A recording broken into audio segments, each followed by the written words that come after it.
ভাদ মাহৰ সন্ধিয়া নামঘৰৰ পৰিৱেশ। নামঘৰত আমাক শৰাই আগবঢ়াই দিয়া হ'ল। আজিকালি সমাজত আমাৰ যুৱকসকল নামঘৰলৈ খুব কমেই যায় আৰু সমান্তৰালকৈ বহু সমাজত দেখা পাইছোঁ মানুহবিলাকৰ মিল নাইকিয়া হৈছে। তাৰ সমান্তৰালকৈ আমাৰ কলা সংস্কৃতি, আমাৰ খোল নাগাৰা এইবোৰ বজাবলৈ আজিৰ যুৱ প্ৰজন্ম আগবাঢ়ি নাহে, শিকিবৰ চেষ্টা নকৰে। আমি চেষ্টা কৰিছোঁ আমাৰ কলা সংস্কৃতিবোৰ, আমাৰ ককা দেউতাহঁতৰ, আমাৰ ৰাজু ককাহঁতৰ ৰীতি নীতিবোৰ আমি ধৰি ৰখাৰ চেষ্টা কৰিছোঁ। আমাৰ লগতে এয়া শিক্ষাকেইটাও নামঘৰলৈ আগবাঢ়ি আহে আমাৰ লগতে।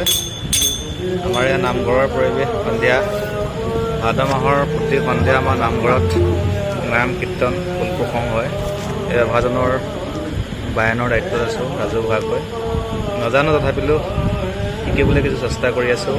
সন্ধিয়া নামঘৰৰ আজি প্ৰথম দিনাৰ পৰিৱেশ।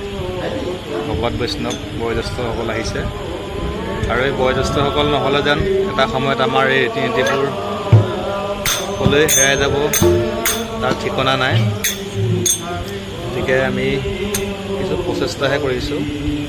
এই বয়োজ্যেষ্ঠ ভকতখিনি থাকোঁতেই, ভকতসকল থাকোঁতেই তেওঁলোকৰ পৰা কিছু শিকাৰ প্ৰচেষ্টা।